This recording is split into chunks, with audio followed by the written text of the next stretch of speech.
What's up, everybody? It's the Hardy Construction. You can find us at hardyconstruction.tumblr.com, youtube.com/hardyconstruction, as well as facebook.com/the Hardy Construction with your host, Compan.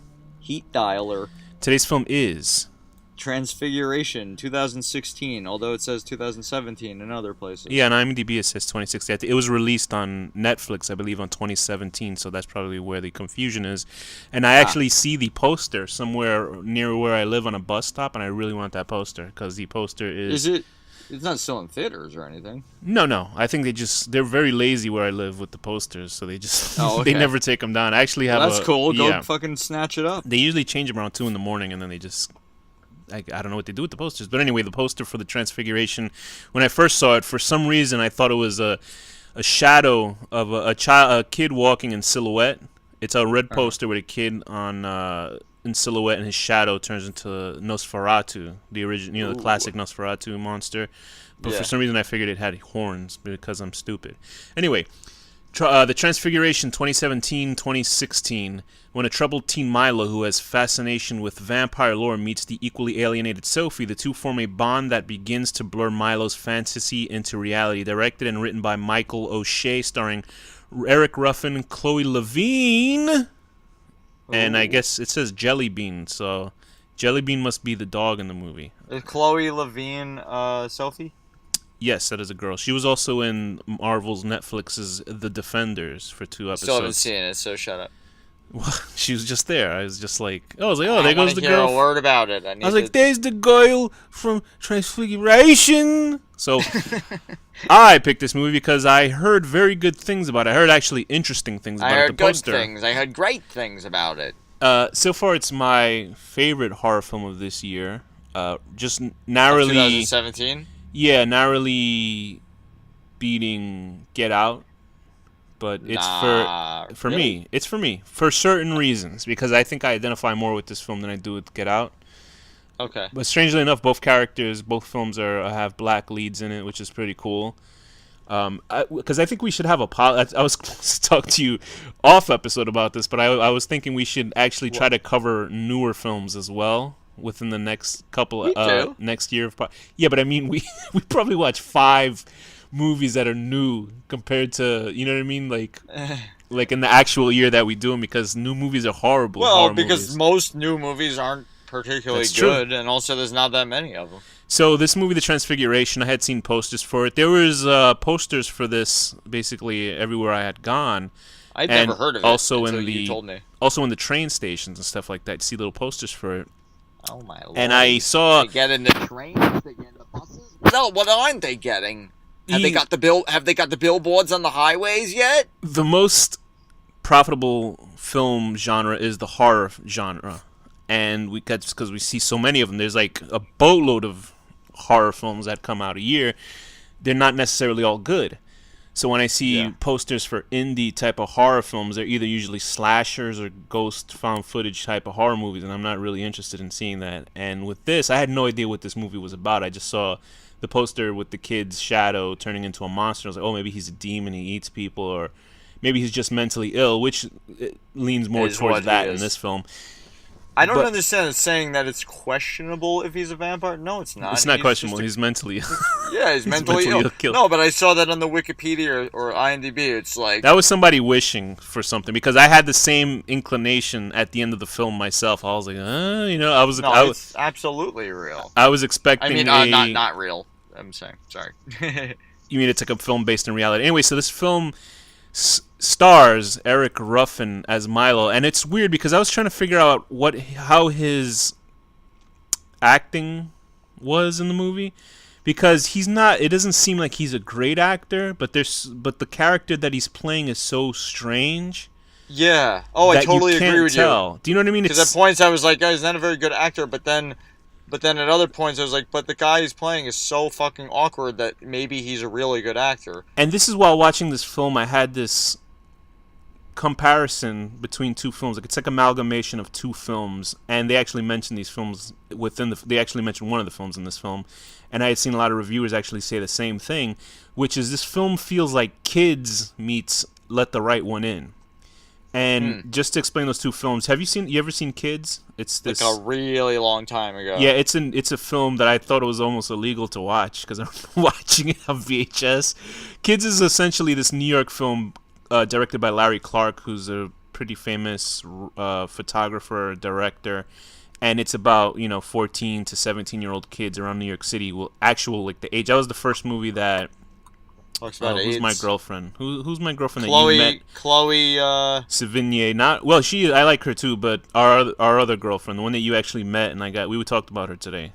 Claire Claire from Netflix Daredevil. is Daredevil. Can't think of her Claire. name. Oh, anyway, Claire from Daredevil. Anyway, she's in it, and Is she? I didn't that was know her that. first movie, yeah.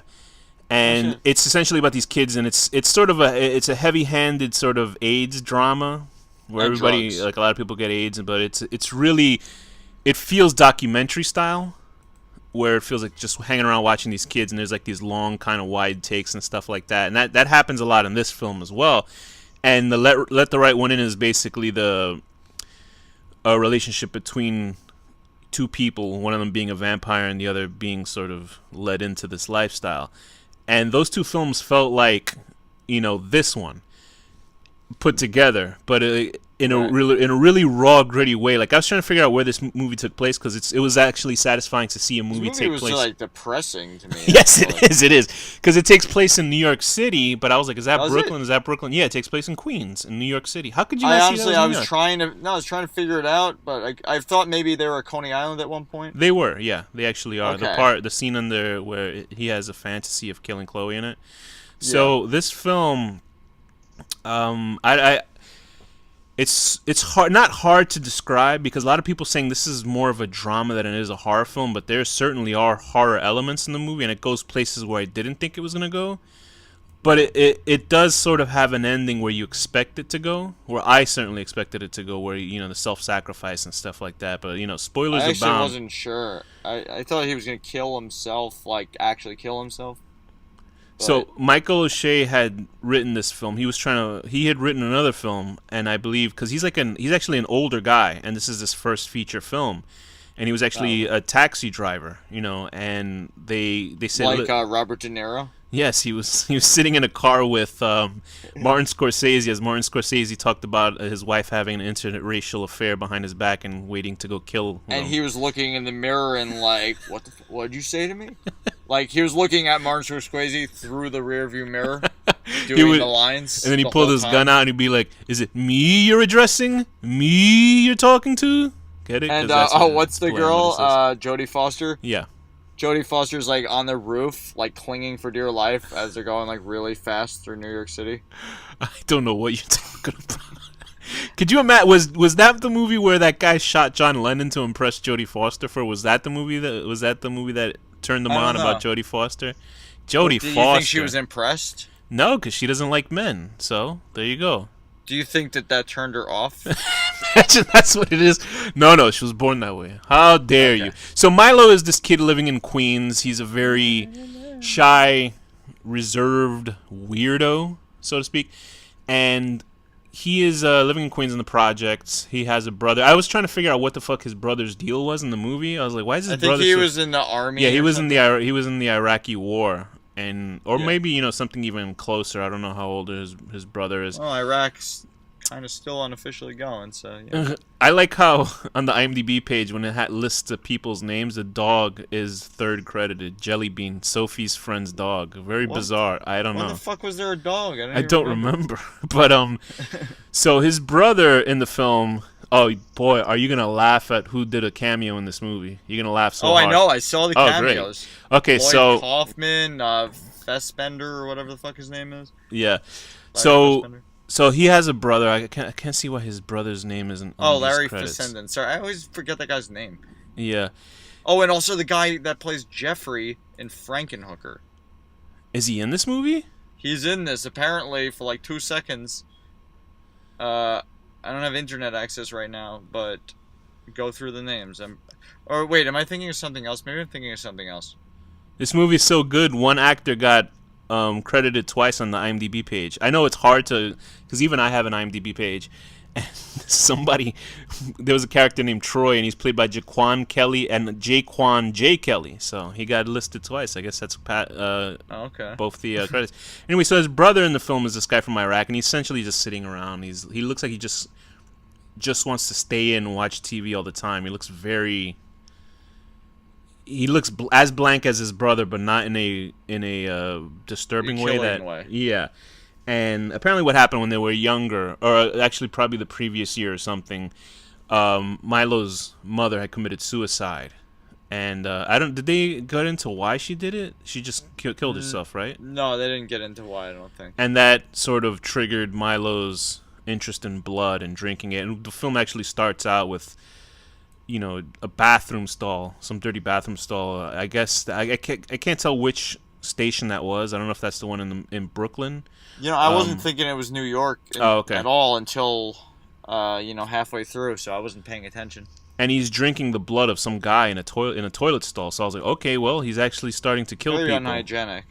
I know that's a little. I was trying to wonder. I was kind of wondering where this movie was going with its blood thing. I don't know if it was going to become some sort of weird. You know how with all those gay themed films, they always make blood as sort of this thing where they use it as a metaphor for gay lifestyle and blood being infected. Like okay. The interesting ones. I'm not making that up. I'm sitting around thinking about gay. No. I'm just curious what you mean. But there's a lot of things with even Dracula, the original novel by Bram Stoker. Is it Stoker? It's Stoker. Or is it Stoker? Yeah. Okay, so you know how he was Stoker's for something else. Apparently, he was a closeted homosexual, and it was really taboo about kissing and stuff in books, and his book was actually highly sexual, and then there's transmission of blood and stuff like that, so people saw that as a real sexual thing. So I thought this film was going to become some sort of weird take on that, but it doesn't really go that route. It's more just about a character study about this young guy who's actually very disturbed and is a low-key serial killer. And how I kind of wish that he didn't. I kind of wish he got to that point and didn't start out at that point. Oh, really? Why is that? You wanted it to more ramp up to him sort of doing this instead of... Yeah, so you could see his unraveling, fighting with the girl also, I was actually pleased that it started out that way, like that now we know what he's... To see if they can take somebody who's doing something so awful as that, as to see if they can humanize him. And I actually think they do. He needs to eat. You can't blame him. And another thing about that is with the blood, I thought they were going to go to some sort of storyline where he's like getting guys to come with him into the toilet. I assume that's what he did with the first guy. He told him he was like, suck his dick or something and then kills him. Do you know what I mean? I thought that's what it's going on, but that's never explicitly shown because he's not gay in the film that I can see. He doesn't seem like clever enough to lure them in. I think but then again, he does lure the guy into the building. I mean, he has a whole manifesto that he's writing, so obviously he's been studying and he has an idea of what he's doing. I think he is clever. I think he's just so socially awkward that it doesn't seem like he's smart. You know what I mean? Yeah, no, he did lure the guy into the building. Yeah, because there's a part where he is at a bathroom stall staring at a guy who's urinating next to him. So I'm thinking, is that how he's luring some of these guys into the bathroom stall, like some sort of quick sexual thing that actually turns into a murder? Which is, you can easily do that with a sort of a gay-themed horror film, but this film doesn't really...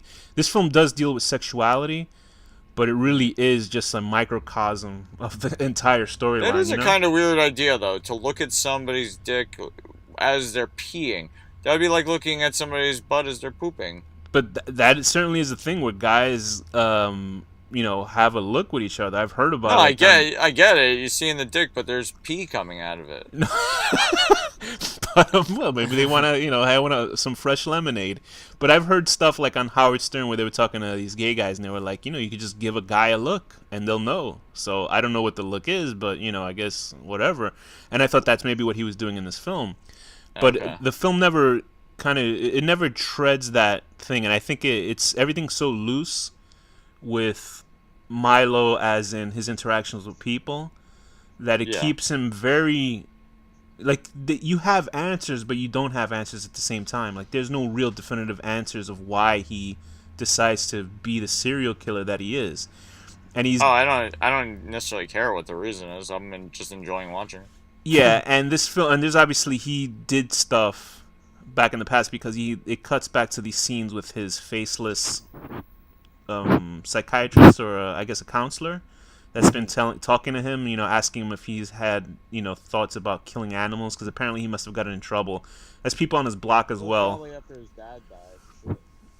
That's what was the deal with that? Because I kind of forgot what happened with his dad. His dad died and then the mother killed herself. His dad died when he was 6 or 8. And then Right. years later. Right. So we do have that. Obviously, this guy's troubled from the beginning. So we try to figure out if obviously he had issues before his mother killed herself. So that's why he was seeing. He tasted her blood when she killed herself. That's not a fucking normal reaction. Yeah. So I think that's what triggered it. But the only one thing to me that's kind of jarring about this film is the thug guys.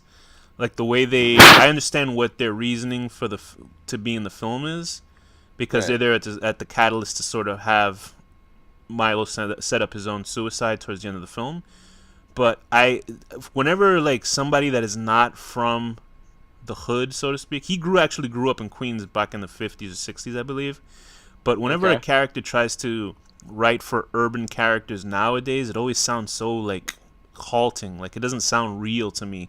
These guys, it's a group, 3 or 4 guys that are hoodlums, gangbangers, and they're going, "Hey, what's up, freak?" And I can hear people saying that, but in real life, they say the N-word a lot more. I live in the neighborhood, you know what I mean? I live in that area. I know people say, and not necessarily they say the N-word every 3 seconds. Maybe he just wanted to tone it down. So yeah, I guess so. But and I guess they wanted to show that they were picking on him, but just everything that they said, the thug speak sounded so really manufactured, something you'd see in a 90s stay off the streets promo. It just sounded really bizarre. I mean, not to take away from the actors, they had to actually say what was written on the script. I didn't understand exactly what he gave that guy, the gang guy, a bunch of shit in a bag. Okay, so what happened is Milo's been stealing stuff from people's houses. He's been taking the money. That's why he had a pack of money that he was hiding behind his VHS tapes of all the vampire movies. Well, that was stuff he stole off of victims. Right, money. So he took all the stuff that he stole from victims. These are people that have been murdered, obviously, all around New York City. And he passed it off to the thug guy. So the thug guy would get arrested. And then also, obviously, when you go to trial, because he went to the cop and said, I saw these guys do it. I know that they're killing these people. So obviously, a lot of what a lot of people... what tends to happen is they'll actually kill people that are witnesses in trials. So that's he was planning he was planning on killing himself early on. on Apparently he was he was just sort of sick of his existence. He just knew that doing all this shit. I think the real turning point was when he slashed that little girl's throat. The daughter of the bum, a big fat guy. Was that Larry Feston, the big fat guy? Yeah, that was. He didn't look like him. It was weird. I was like, is that the guy from that movie? Then I was like, it can't because he's too fat, but maybe he just got fat or something. And anyway, I think when he slashed that kid's throat, and then he was having thoughts about killing her, I think that's when he realized, he actually had some moral compass. That the only person. Did he give the guy the bag before or after thinking about killing her? I think he gave it to him after. I'm pretty sure. Or maybe he had before then, and he was just sort of realizing he had made the right choice. But I think she was the only person that really showed him any compassion besides his brother, because the brother was sort of compassionate more towards the end. Because I think his brother was figuring out. I think his brother was too fucked up. Yeah, his brother had his own demons to deal with. But we do see a lot of bullying in the beginning of the film when the kids take a piss on him and stuff like that. It's really disturbing. And it's weird because I know kids like this. I don't know if they're vampires or slitting people's throats with pen knives, but I knew a guy like this. I knew a guy who was totally reserved, and he would just buy weapons and stuff like that all the time. And I actually know somebody like this too. So I know people like this, but I also know the sort of the alienation when I was younger, not really having friends but not really being understood when I was younger. So it was a movie that I sort of really identified with. not to Do sort you of kill people and not drink their to, blood? not Are to you it. trying to tell us something right I now? am a black vampire child. No, not Okay. to excuse his chicanery in the movie, his foolishness in murdering people for their blood. His Also, heartless actions. yeah, I didn't think I was gonna like. The thing is, I have a real big nausea factor with blood drinking in films. Like, I don't know why I get sick when I see people drink blood in Well, movies. the guy puked like 3 times. So. Yeah, but here it was like sort of okay. I think there was one part where I think he cuts open his hand or something to drink blood, and I like looked away because I couldn't watch it. I'm a total Yeah. pussy when it comes to that sort of blood drinking shit, like from the wrist and stuff like that. But Right. with this film, I was actually, I enjoyed what they did, and the kind of the gore effects are not that good until the very end. You know, when he's on the slab and they pull his heart out and stuff like that. Those Yeah. effects are actually very good. Like, but the part when he slashes the little kid's throat, and it was like you could tell it was bad acting by the kid and weird editing. But I forgave it because the film has this really strange, trippy documentary look, I and couldn't. I kind of was vaguely expecting him to come back to life. that's exactly what I thought too. Because they linger, and I think they knew that what they're doing. Because for some reason it reminded me of the Justice League movie, not the Justice League, the Batman versus Superman movie that came out. Because at the very yeah. end of it, they show like where they. Spoilers. Did you watch that movie? Because I'm about to make a huge No. spoiler in that movie. Anyway, But some it's character, okay. You could tell me. some Spoilers. character is buried underground, and that you see the dirt on top of the casket, and then the dirt like ever so slightly moves. Yeah. Right. And I thought that's what was going to happen in this film, and I hope that's what, or I just assume that's what the director was going for, making you expect him to, like, his coffin to Yeah. open No, at it the worked. end, I was expecting the heart to start beating. and then it just made me it made me very sad. Like, it's a very downer sort of film, Yeah. but it didn't make me feel bad for watching it, because actually, It just sucks. This kid's life fucking sucks. His It did. dad died. His mom died. His brother's all fucked it really up. is, and it's not a movie that makes like. It's not a movie I think that makes you feel horrible for watching it. I think just it's a movie that makes you go like, like, you know what I mean? Like, you wanted this character to redeem himself or something like that, because it was like, it's a totally different experience of a serial killer film like American Psycho, where it's funny and you're laughing along and you're sort of rooting for Patrick Bateman in a way. Yeah. And this one, you're rooting for him to, become a better person, but he's just like, it's escalation that's so bad that it's not going to end up well for him. And I knew he was going to kill himself. He by actually the end skipped of it. a day though. That was cool. I know. I think what happened is that he was having so much fun with this girl. Yeah, that he skipped it. Yeah, Yeah. he completely forgot it. So that's why he went, berserk on That's that why guy. he actually, I think, killed him. Well, put a hit on himself or whatever the fuck. Like, Yeah, because he could have easily gotten on the bus with the girl, but I think he knew that he was just gonna get worse and worse as a person, and just not, I think he always knew that the vampire was the tragic character. Also, she would fucking leave him. Like, Obviously, he knew yeah, that. because she herself, well, let's just say she, but the girl played by Chloe Levine, who plays Sophie. Sophie is a very fucked up character in her own right.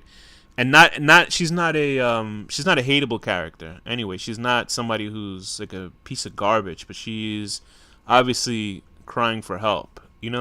Yeah. Where because the first time we really see her, she's having like what do they call it, dogging session, when a couple of guys have sex with a girl in public and stuff like that.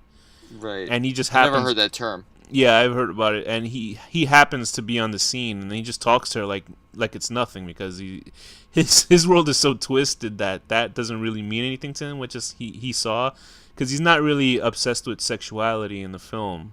She's the one that introduces it to him later on in the movie, but he's not judgmental of her, which is, I guess, refreshing to her, and which makes him a little bit more unique. It's so funny because he looks like he's 12 years old. I don't know he how really does. He really I don't know does. how old the actor is, but he looks way younger than anybody in the film. He looks like a young kid. I'm sure he's probably like 14 or 15. But just stepping to the cinematography by this guy named Sung Rae Cho. Really good cinematography, because it looks like a documentary film, and everything's there's these long wide takes, wide shots of New York City, and of the characters. I gotta moving watch around. it again with the idea of New York City, because I really wasn't sure. Yeah, I knew as soon as I saw him walking around certain neighborhoods, and I was like, it was really interesting to see this sort of project. Like, when I first saw it, I was like, what is this, Seattle or something, until I saw certain places. I was like, oh, okay, this is New York. I was just like confused at what the fuck. I was like, what was going on? But what did you think about the relationship between Milo and oh Jesus, Chloe? Chloe? Sophie. Excuse me, Sophie. Sophie. Yeah. Oh, it was like depressing to me. It was just really depressing because they're both so fucked up, and he's like, kind of like the worst boyfriend in the world. In what And- sense? Well, you know, because he's like thinking about killing her. And, I know, like, but I mean, for her not knowing what he actually did, I mean, she 'cause does she's find like out, trying to seek like protection and comfort and like love and shit, and And he's understanding. like a person who kills people and drinks their blood. yeah, because he gives her probably the most minimal care, and I don't think it's minimal care because he's an asshole. Well, he is obviously an No, asshole he's for like different reasons. but she's happy with it because he's not beating her or trying to have sex with her. Yeah, like because her grandfather's apparently abusive as well, because she has no family to live with besides her sister, who's somewhere else. But A cousin. is it a cousin? I thought it was okay. It is a cousin. You're right. And you know their interactions are pretty interesting because he talks about like all the vampire films he likes, and he's explaining, and it's so funny because it feels so matter of fact the way he just sort of like he has some sort of autistic He's got good taste. knowledge of vampire films. Yeah, he mentions Let the Right One In, which is great because that And all I his love that tapes movie. and stuff, like Lost Boys. And then she's mentioning Twilight, which I thought was pretty Yeah. funny. Because it's And, like realistic almost in a way, with a woman's sort of idea. Not I'm Someone saying who's all not women. into horror. Yeah, like a sort of a general, popular culture crowd's belief of a vampire film of a. When she Teenage said girl. that, and before I knew her, I realized, like, oh, kill her. But it felt real. You know what I mean? There's a reason why Twilight got to make 4 movies that were like, made a lot of money, millions of dollars. You know what I mean? Because they have a certain audience that has this sort of romantic nature or romantic belief of vampires. While Look at his, you being politically correct here. Well, and trying and diplomatic and while his is a more nuanced take on the whole genre of blood-sucking and trying to stay alive, that you're these damned creatures. But I liked how his character worked. And it is, like we spoke before, it's very interesting how his acting played into the character, because I don't think he's probably imagine he's like not awkward at all in real life. No, because I actually looked up the actor, Eric Ruffin. He has like an audition tape on YouTube, and he sort of acts the same way as this. And it was so funny because to see the actual kid, the actor who played him, like smiling, it's bizarre because he does not smile in this movie at all. And you're like, did this kid have a good time making this movie? Because it feels so realistic. The movie feels very realistic in the sense of how these characters interact with each other. And you want to talk about Lloyd Kaufman's cool cameo in the film? He plays that homeless guy under the elevated thing in Central Park. What is he? I remember seeing him. He for a is- second, but He is making believe he's passed out underneath this called a walkway, an elevated and then walkway. he opens his eyes. Yeah. Yeah, and then he stabs him with a neck because they never really show what he's killing people with. He just I sort of love like kills Lloyd them. Kaufman's IMDb picture, by the way. Let me take a look at that for a second. It's really funny. But it was interesting. Like once I saw people that were in the film after I watched it, I was like, okay, well, that's interesting to see that person was in there. But I did like, the locations and everything that was in the film. The way the movie moved, because apparently the movie there was Really depressing, though. It really like kind of depressed me. apparently there was a 2-hour and 10-minute cut of the film, and I would love to see that film. I don't know what they would add to it. It's probably a lot That's more. a whole 40 minutes longer. Yeah, it's probably more moody takes of him just looking around, but I loved the world of this film, like how dark and depressing it was. And I think it worked for the movie because it's so fucking it's just bleak, it's just a bleak looking film, but I think it worked for what it is. Sophie never finds out that he dies, right? No, I don't think so. No, I think he actually, the little, I don't know, because at the very end of the film, obviously he's reading a letter, so I assume he put a letter with the money that he gave her. Yeah, but About a she vampire, probably- how a vampire can die, because she's Yeah, but crying I doubt at the end she of it. fucking understood it. Like she just knew he was crazy, Well, it could be two things. I think one thing that she could deduce that he was killing himself, but I guess that is kind of a stretch. But he did, if that was what she was reading at the end, what he had written, I assume that's what he wrote because that's what she was reading at the end of the thing. is that she Okay. kind of put two and two together that he had killed himself, but then also the fact that he didn't go with her and he decided to stay back. Do you know what I mean? How much money do you think he gave her? That was a lot of cash. I mean, I thought they were gonna do that thing where she stole his cash. Do you know what I mean? There was a lot of things where I Yeah. thought this film was gonna go because they show him frantically, look behind the VHS tapes Look to at see you if she had stolen thinking the all money. white people steal. And Racist. then there was that also. I also thought his brother was gonna hook up with the girl as well. Oh, You know really? what I mean? I really thought that, because I always expect the worst in films, and this movie did have the worst in it, but it didn't have that. That's like such an easy thing to do. It would like, I felt so bad for that kid that wanted to buy drugs. oh, because that's you. That's No, it's not. oh, excuse me. That's right. You don't do drugs. Excuse me. I don't. And Not that cocaine. that's true. Was it cocaine he wanted? I was trying to figure Yeah. out. He said it's C, right? I was like, He what wanted is C? cocaine and Molly, and he used stupid terms with C. And he went into the projects and he got shot for it. And his girlfriend came around and they got him in trouble. It was I thought that was a little bit goofy, that scene, but I understand why it was there. Because I've walked around in the projects before and I've had So- white people come up to me asking if I sold drugs, and I was like, no, I Yeah, do what not. the fuck? Why, you don't even look like the type of person that would ever sell drugs. I appreciate it. Thank you very much. I wasn't You're wearing not a nearly sombrero. dark enough. No, no, sure, I'm joking. Do you have any questions? Anyway, why was Milo bringing that guy in there with the plan of making this guy kill him so he could then set him up? to kill him? I don't really know. I think he was just more interested in seeing what was going to happen. Do you know what I mean? So it was just he wanted to watch someone die. It could be that. I don't think he knew that the guy was going to kill him. I think he was just Yeah. wanting to see what was going to happen. I mean, you never really know with this type of stuff. Obviously, he knows that's where those guys...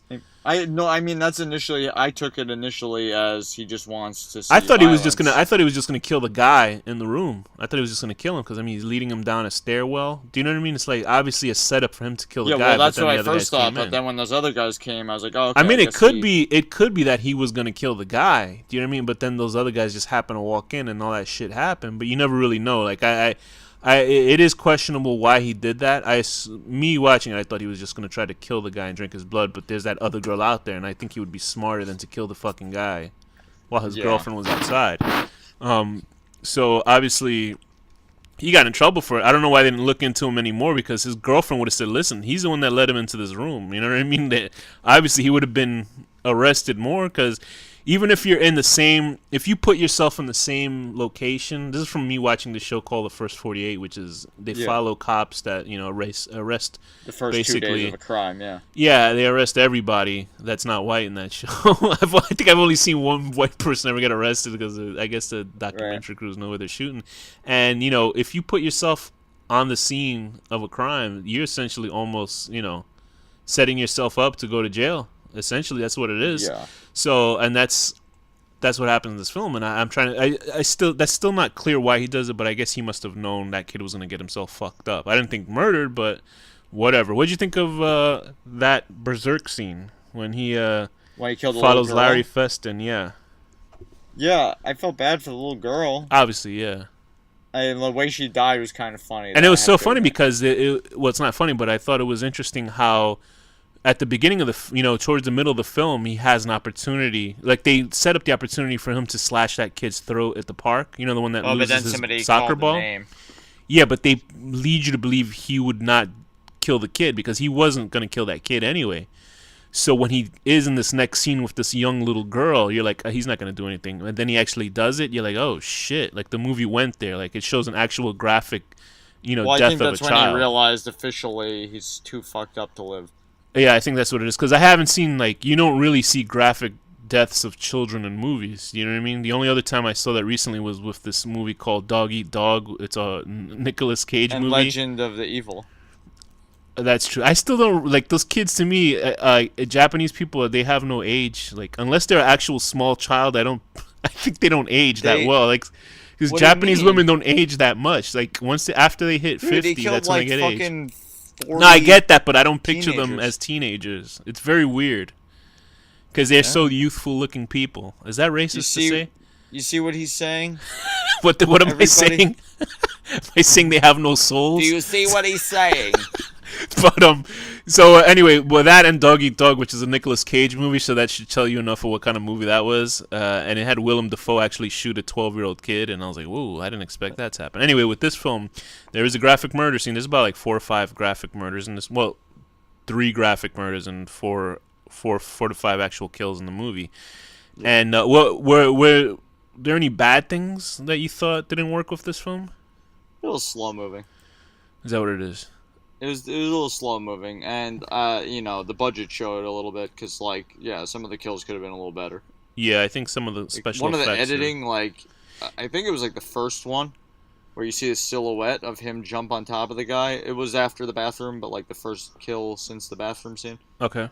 And like, it doesn't even like he doesn't even like somehow the editing got messed up that you don't actually see him hurt the person. You just see him jump on them. Yeah. I know exactly what you mean. Yeah, that sort of threw me off as well. There's some points where you're like, you can tell the director said, okay, just jump on him, so it looked like you killed him, but it's like badly edited. And also there was like a little bit of bad acting in certain parts. Yeah, it's the Milo. It's weird because he's bad acting in some parts, but then his acting fits the main when character he had to so act well. like a normal person and say a line like, "Hey, Lewis," blah blah blah. Like, yeah, right. You could tell he like practiced that line like 30 times. And yeah, my issue is probably with some of the editing and some of the acting, which is the right thing, especially some of the lines by the thugs. It's so like cartoonishly like bad, the writing for some of the thugs, but it's not something that threw me off. But the editing where he kills the little girl and her dad, and especially that, also the one where you say he jumps on the guy, it almost looks like, what the hell just happened? It's like, yeah, and when he kills the little girl, it is cool looking, but it's very like, I know they're not going for this, but it's like very like almost like a David Lynch, like how quick it happens, because really, if you slit someone's neck, they're not going to instantly be dead. Yeah, they're going to be running around going crazy. Like, the only other movie where I've seen where people instantly die is Battle Royale. Like, they'll stab somebody and they'll drop dead in the movie. Like, yeah, literally drop dead like a cartoon. Yeah, like, people will be struggling in real life with that stuff. Even if you stab someone in the brain, like, there'd be twitches and shit. Like, think what happens when you cut off, like, a chicken's head or, like... Yeah, exactly. But the movie, it also ends with this really interesting song by the Palace Brothers. It's called You Will Miss Me When I Burn. And for some reason, it reminded me of the movie Excision, which we were talking about before this episode, because Excision has a really... Another disturbed child. Excision has a... Yeah, also that, right. It is a disturbing kid movie that has, like, not kid movie, but a disturbing youth film. And that movie also had a really sort of sad song at the end of it, and that's what it reminded me. And like, for some reason, that wraps up very well the type of film that it is, where it has this sort of somber downbeat song. The song at the end of Excision was by this band called the Pacific Ocean, called Waterflower. And when you will you watch me? I mean, You Will Miss Me As I Burn by the Palace Brothers on this movie sort of kept that tradition going of a really dour movie with a sad ending, and then the song just sort of accentuates it at the end, so I felt miserable by the end of it. Excision was pretty fucked up. Everybody should probably watch that for like artsy-fartsy purposes. But yeah, Excision is a good is a good movie, but not a great movie. And I actually, like I was telling Danny before this episode, I saw the short film Excision was based on. Apparently, this movie also was based on a short film called Milo. And I think they changed the race of the actor for the film, which is cool too. It was originally. Imagine Bad Milo was the short film. Oh god, this is a good Milo movie. But I love Bad Milo. But just to put a point on the Excision, the short film. If you actually watch the ending of the Excision, the short film, much more emotional than the actual feature film version, and I felt sad watching. Even though that's the last part that I saw. I was like, Jesus Christ, really that's sad watching the ending of the first one because the mom was like, yeah, but it's done even better in the short film, which is weird, but whatever. I gotta watch that again. Anyway, but with this film, Milo's character comes across as very tragic, and it's very sad. But it's not a movie where I feel like fuck. It's I recently saw a film called Bushwick about Texas secessionists taking over Brooklyn because they're a bunch of... No, it's actually fun. It's a fun film. But that ending, oh, brother, that ending, I was like... Not like it was a horrible ending. Well, I guess depending on who watches it. But that was a depressing-ass ending. Like, really, I was like, oh, my God, like that was one where I felt like I had wasted time watching the movie. Although it was a fun movie, it's an action film set in Brooklyn. But with this one, it was a very depressing ending, but it felt like you went on a journey with a character and you learned something about them, and you got to see something play out toward its end. It is sort of a predictable ending of what Milo does to himself in the film, but I don't think a lot of people thought that, but I thought that what he was going to do. Necessarily know. So. I think with these type of films with tragic main characters, they find a way to kill themselves to sort of, or get killed in a way that, just to put a button on it and make the whole movie really tragic. There's films where characters get away with shit. You know what I mean? And it almost is like, oh, please get the fuck out of here. This guy got away with enough stuff, and he was a serial killer as a kid. But I think the way that the movie handled it was pretty interesting, and I thought it was a smart way for them to deal with Milo, sort of growing a conscience at the end of the film. Growing a chin. What were the best parts of the movie to you? I really liked the relationship between them, but that's not like a horror feeling at all. Like it was more like a drama romance or something. Yeah. And it is. It's not a traditional horror film at all. Seeing this guy like struggle with like being a fucking serial killer versus like a human.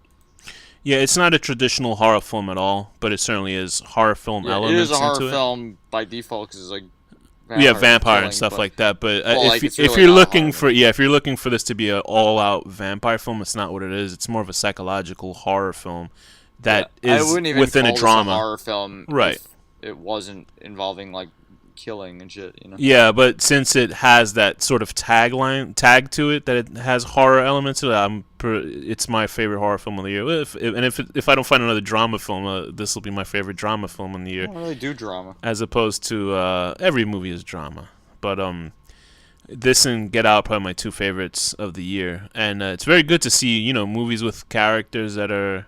I'm sure there's people who are racist that listen to our podcast. They're gonna be like, "What the fuck? What about the white villains?" But it's a white genocide. Did you see how many? Hey, the movie was written by white guys. He killed. It's true. White lives matter. Come on. All lives matter. Is that what I'm trying to think about the races of the people he killed. Was there a racist agenda? Is the white genocide coming? But listen, the movie was written by a white guy, so you could pat yourself on the back. It was a white guy. He is Irish. A monster. Oh wait, he's white? No, he's great. Anyway, what rating would you give the film? I give this a 7 out of 10. 7 out of 10. Striking up a conversation with a girl who still has like 4 men's cum dripping out of her. How is that? That's very delicious. I mean, great. What did you think about that fake out scene in Coney Island when he slashes her throat? I was I knew it was fake. Shit. Oh, did you? For a second, I was like, no way did he just fucking do that. I was like, as I was watching it, there's no out. way. Oh, it's probably fake. But like, it was still cool though. Like, I want to give this movie a 10 out of 10 since it is my favorite horror so far. But I'm gonna give it a 9 out of 10 just for the little tweaks. So it is rated, I guess, a little bit underneath Get Out, but still, I like this film a lot. You're doing that because it's not really a horror movie. Right, and also it doesn't have comedic elements to it. Although there was parts where I was like laughing nervously watching. I'll give it a 10 out of 10. Damn, yours was good. A 10 out of 10. What the hell happened in this movie?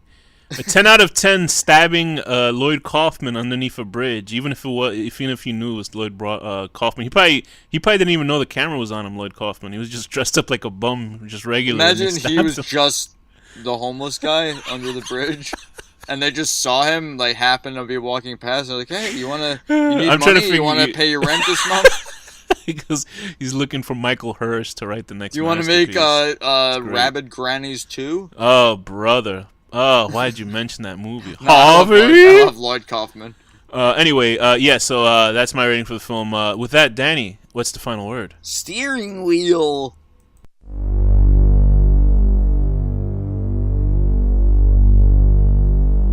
The horror deconstruction.